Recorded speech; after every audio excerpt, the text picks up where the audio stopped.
Iwo Jima, Volcano Islands, February 23, 1945. Pharmacist's mate, second class. Daniel Doc Morrison had seen hell before. Tarawa, Saipan, Peleliu, 3 island campaigns that had turned the Pacific Ocean red with American blood. But nothing, absolutely nothing, had prepared him for Iwo Jima. The island was 8 square miles of volcanic ash and death. Mount Suribachi loomed over the southern beaches like a dark tooth, its slopes honeycombed with Japanese bunkers and artillery positions. The entire island was a fortress. 21,000 Japanese defenders had spent months turning every cave, every ridge, every foot of ground into a killing zone. Morrison was attached to the 28th Marines, 5th Division.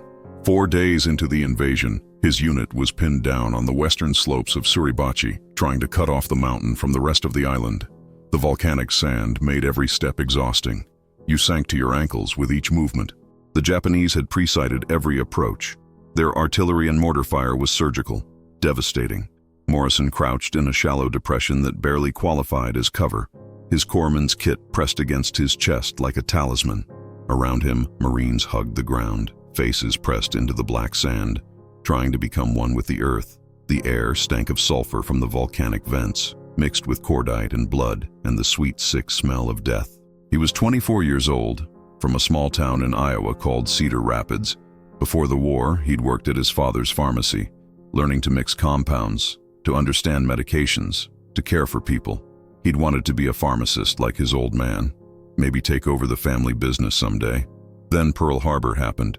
Morrison had enlisted the next day. The Navy had made him a hospital corpsman, what the Marines called Doc. Every Marine rifle company got a Navy corpsman. It was a strange arrangement, but it worked. The Marines respected their docs, loved them even. Because when the bullets started flying, when men were screaming for their mothers with their guts torn open, the corpsman was the one who came running. "Doc! Doc Morrison!" The voice cut through the thunder of Japanese mortars. Morrison turned his head, trying to locate the source. 50 yards up the slope, near a cluster of shattered trees that had once been a small grove, he could see movement. Marines trapped in an exposed position. He could hear screaming, multiple voices, wounded men. Lieutenant Hendricks, the company commander, crawled over to Morrison. He was a career Marine from Texas, tough as nails, with 3 Purple Hearts already. His face was a mask of volcanic ash and stress. "Morrison, we've got wounded up there. 2nd Platoon got caught in a crossfire. They're pinned down hard. Japanese have machine guns in the caves above them. Mortars zeroed in. It's a kill zone." "How many wounded, sir?" "At least 8, maybe more. Harris is up there. He's saying some of them won't make it another hour without treatment." Harris was the other corpsman assigned to their company. Good man, steady hands. If he was calling for help, it was bad. Morrison studied the terrain. The 50 yards between his position and 2nd Platoon might as well have been 50 miles. It was completely exposed. Open volcanic sand with almost no cover. The Japanese had interlocking fields of fire covering every approach. He could see the cave mouths in the ridge above, dark eyes watching the killing ground. "I'll go, sir." "The hell you will."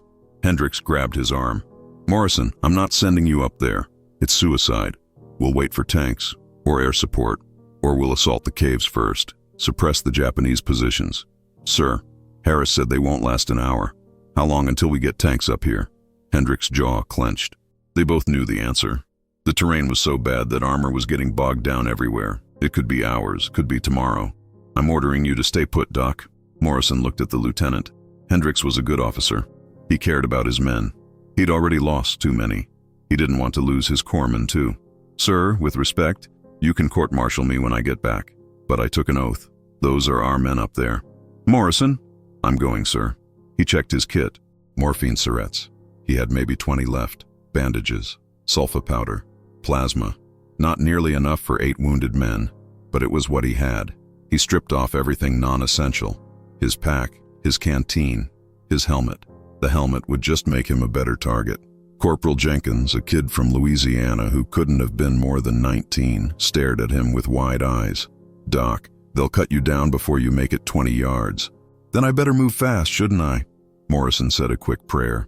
He thought about his parents back in Cedar Rapids, about the letter he'd written them last week, still sitting in his pocket, waiting for mail call. He thought about all the Marines he'd treated, The ones he'd saved and the ones he couldn't. He thought about Harris up there, alone, trying to keep men alive with dwindling supplies and no backup. Then he ran. The first 10 yards were pure adrenaline. His legs pumped, driving through the volcanic sand that sucked at his boots. He heard shouting behind him, Marines yelling at him to get down, to come back. He heard Lieutenant Hendricks cursing. Then the Japanese opened fire. The first burst from a Nambu machine gun kicked up sand 3 feet to his right. Morrison jinked left, still running. Another burst, closer. He could hear the bullets cracking through the air, supersonic death passing inches away. A mortar round exploded 15 yards behind him. The concussion lifted him off his feet and threw him forward. He hit the sand hard, all the air driven from his lungs. His ears rang, blood trickled from his nose. Get up, move! Morrison scrambled to his feet and kept running. His legs felt like rubber. His lungs burned. The 50 yards felt like 50 miles. Another machine gun opened up, this one from a different angle. Crossfire.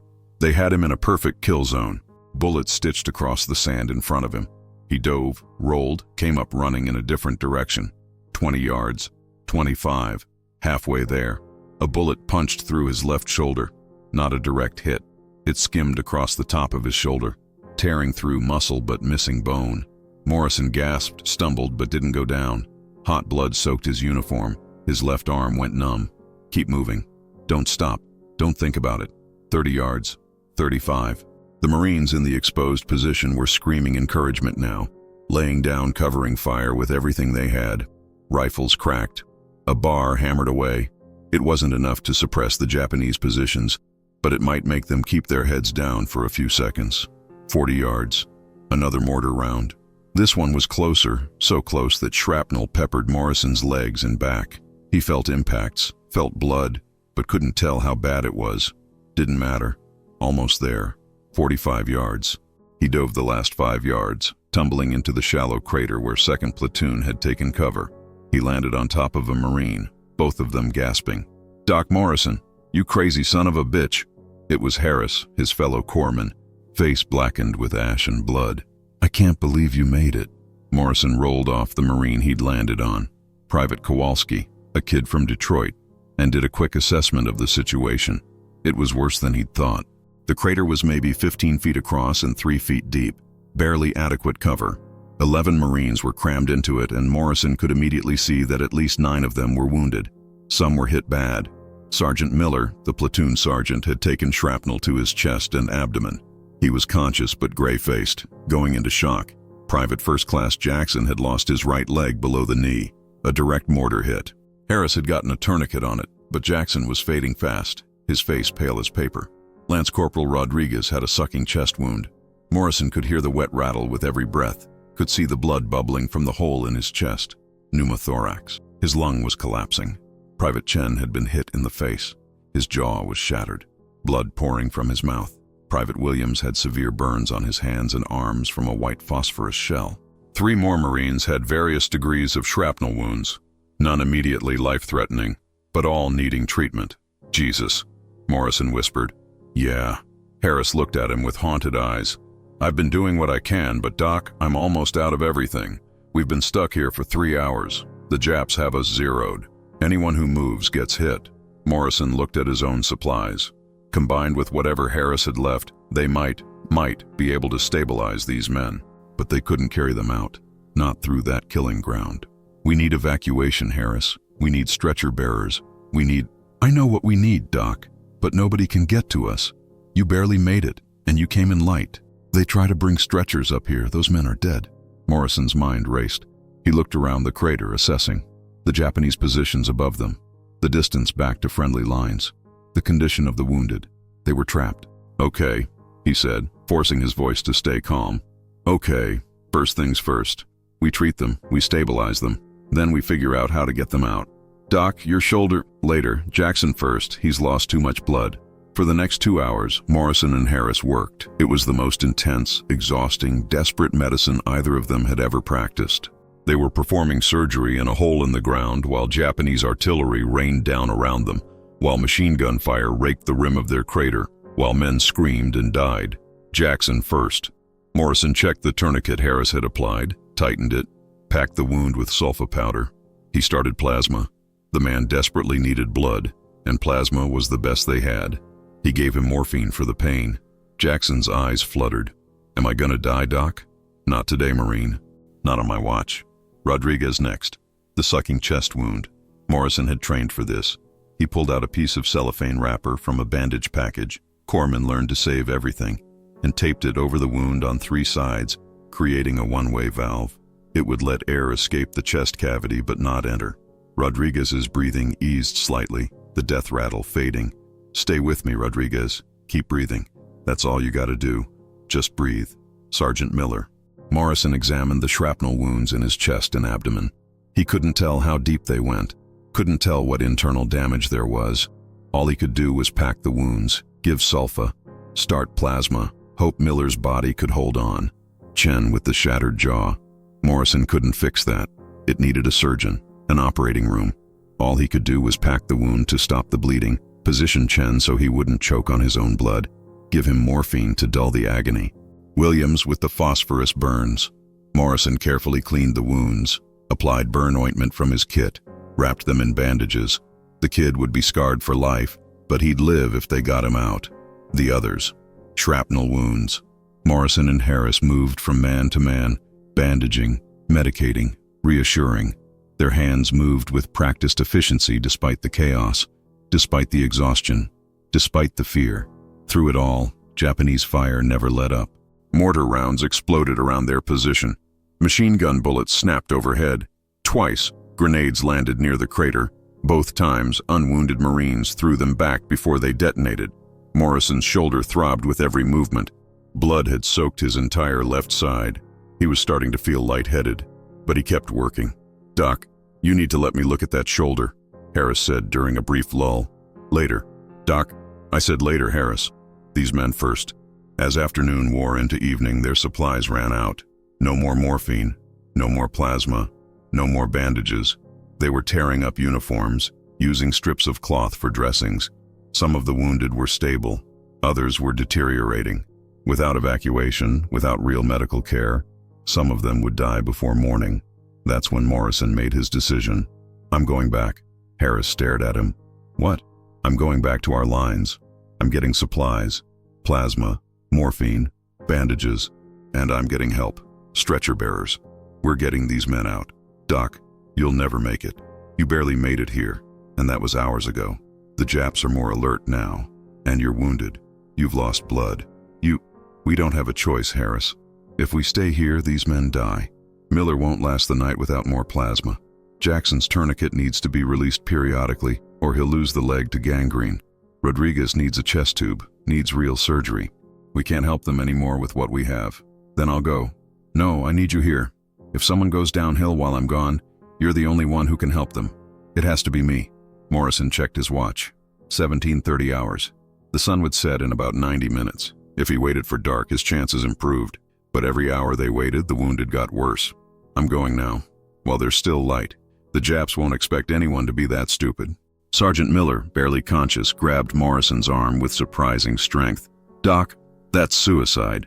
Maybe, but sitting here watching you men die is definitely suicide.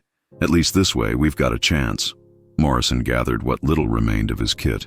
He left most of it with Harris. The other corpsmen would need it more. He kept only his identification tags, his morphine kit with empty syrettes, and his helmet. The helmet might stop shrapnel if he was lucky. Lieutenant Hendrick's words echoed in his head. I'm ordering you to stay put, Doc. Well, Morrison had disobeyed that order to get here. What was one more act of disobedience? They could court-martial him after, if there was an after. When I get back, he told Harris, we're getting all these men out. Every single one. How? I don't know yet, but we will. Morrison looked at the faces of the wounded Marines. Kids, most of them. 18, 19, 20 years old. They should be home, going to school, chasing girls, living their lives. Instead, they were here, bleeding into volcanic sand on a god-forsaken island that most Americans had never heard of. Hang on, he told them. All of you, just hang on a little longer. I'm coming back, I promise. Then he climbed out of the crater and ran. The first 20 yards were almost easy. The Japanese weren't expecting anyone to be stupid enough to make a run for it in broad daylight. Morrison sprinted through the black sand, his legs pumping, his wounded shoulder screaming with every movement. Then the shooting started. Machine gun fire from 3 different positions converged on him. Morrison jinked left, right, throwing himself into a barely adequate depression in the ground as bullets cracked overhead. He counted to 3, then launched himself up and kept running. A mortar round exploded behind him, then another. The Japanese were walking the mortars toward him, adjusting fire. Morrison ran in a zigzag pattern, making himself as hard a target as possible. Halfway there, his lungs were on fire. His legs felt like lead. Blood loss and exhaustion were catching up to him. His vision swam. He stumbled, almost went down, forced himself to keep moving. A bullet punched through his right thigh. Morrison gasped, his leg buckling. He went down hard, rolling through the sand. For a moment, he couldn't get up. The pain was incredible, white-hot agony shooting up his leg. Get up, get up. Those men are counting on you. Morrison gritted his teeth and pushed himself to his feet. His right leg wouldn't support his full weight. The bullet had torn through muscle. He limped forward, each step agony, moving as fast as he could manage. 20 yards from friendly lines, the Marines were shouting, laying down covering fire. He could see them, see the muzzle flashes, see men waving him forward. A mortar round exploded 10 feet away. Morrison felt shrapnel tear into his back, his legs. He went down again, face first into the volcanic sand. Blood filled his mouth. He couldn't breathe, couldn't move. This is it. This is where I die. Then hands grabbed him. Marines had come out from their positions, risking enemy fire to drag him in. They pulled him over the rim of their fighting position and down into cover. Doc! Doc Morrison! Jesus, you're hit bad! Morrison tried to speak but couldn't. Blood filled his mouth. He coughed, spat, tried again. Supplies. Need supplies. Stretcher bearers. 40 men trapped. Doc, you need to save your strength. Medic, get a medic over here. No. Morrison grabbed the Marine's uniform, pulled him close. Listen, 2nd Platoon, crater, 50 yards up the slope. 9 wounded. Need plasma, morphine, bandages. Need stretcher bearers. Have to get them out. Lieutenant Hendricks was there suddenly, his face grim. Morrison, you disobeyed a direct order. Court-martial. Me later, sir. Need to save those men.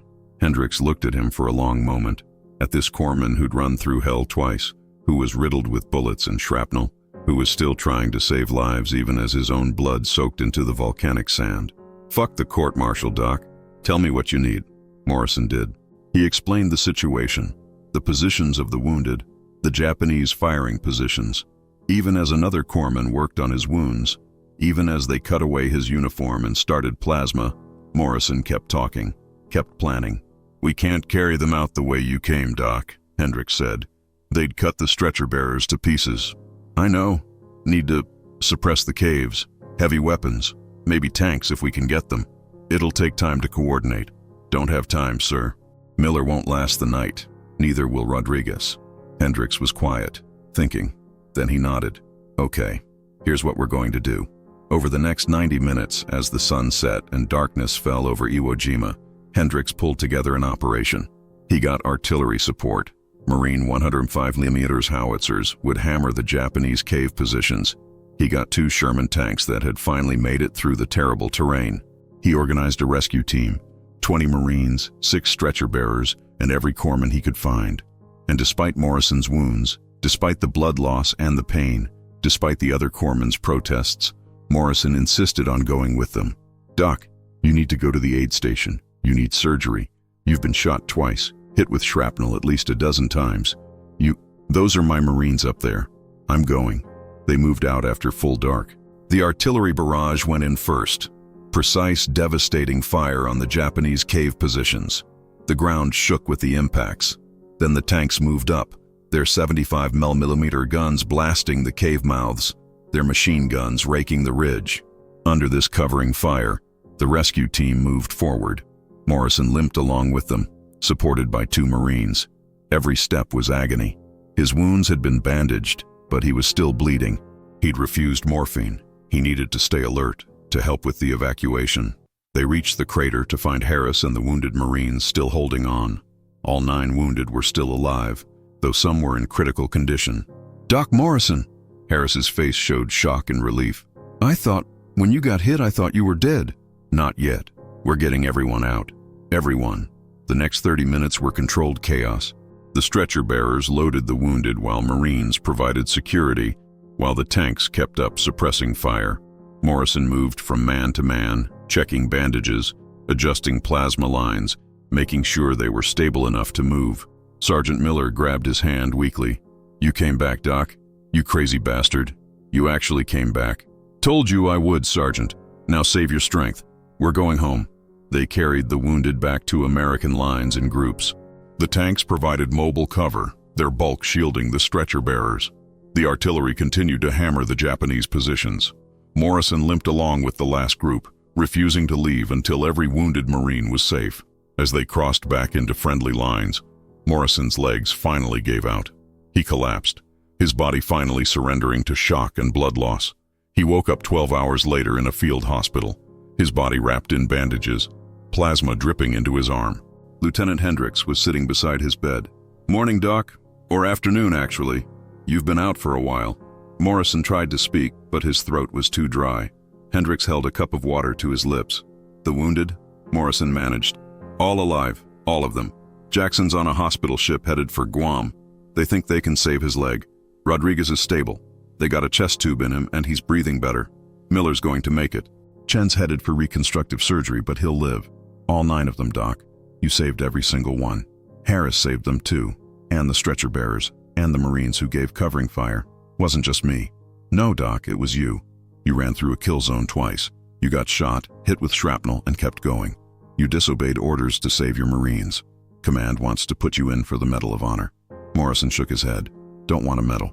Just wanted to do my job." Hendricks smiled slightly.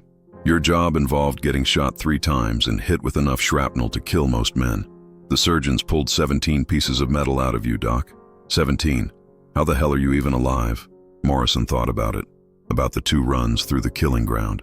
About the crater filled with wounded men. About Harris working alone for hours, keeping them alive. About the Marines who'd risked everything to help with the rescue. "Luck," he said finally. "And Marines who wouldn't let me die. More than luck, Doc. Heart. You've got more heart than any man I've ever met." Morrison learned later that he'd been recommended for the Medal of Honor, but it was downgraded to the Navy Cross, the Navy and Marine Corps' second highest decoration. He didn't care about the medal. What mattered was that all 9 wounded Marines had survived. He spent 2 months recovering from his wounds. The bullet in his thigh had shattered his femur. He'd walk with a limp for the rest of his life. The shoulder wound had severed tendons that never fully healed. The shrapnel scars covered his back and legs like a map of hell. But he lived, and more importantly, so did the men he'd saved. Morrison returned to duty in time for the Okinawa Campaign, the last great battle of the Pacific War. He served as a corpsman through the end of the war, saving countless more lives. He was wounded twice more but refused to be evacuated to the States. When the war finally ended, Morrison went home to Cedar Rapids. He took over his father's pharmacy, just like he'd always planned. He married a local girl named Sarah. They had 3 kids. He never talked much about the war. Like most veterans, he kept those memories locked away. But once a year, on February 23rd, he'd receive phone calls and letters from the 9 men he'd saved on Iwo Jima. They'd all survived the war. They'd all gone home. They'd all lived the lives they were supposed to live. Lives that would have ended in that crater if not for 2 Navy corpsmen who refused to leave them behind. Sergeant Miller became a teacher in Ohio. Jackson, who kept his leg, became a police officer in Chicago. Rodriguez opened a restaurant in San Antonio. Chen, after multiple surgeries to reconstruct his jaw, became a dentist in Los Angeles. All 9 men lived long lives. All 9 raised families. All 9 told their children and grandchildren about the corpsman who'd run through hell twice to save them. Morrison lived to be 87 years old. At his funeral, attended by 3 of his children, 7 grandchildren, and 2 great-grandchildren, there was a special section reserved for old Marines. 5 of the 9 men he'd saved that day on Iwo Jima came to say goodbye. Old men now, in their 70s and 80s, some in wheelchairs, some using canes. But they came. They wore their old uniforms, medals gleaming, and they stood at attention as Morrison was laid to rest, because some debts can never be repaid. Some acts of courage can never be forgotten. Some men define what it means to be a hero, not by seeking glory, but simply by refusing to let their brothers die. Doc Morrison never wanted to be a hero. He just wanted to do his job, to live up to the oath he'd taken. to be worthy of the trust Marines placed in their corpsmen. But in doing that job, in keeping that oath, in honoring that trust, he became something more. He became a legend, a reminder that even in the worst hell humanity can create, the best of humanity can still shine through, that some things are worth running through fire for, worth bleeding for, worth dying for, and sometimes, if you're lucky and brave and stubborn enough, worth living for too.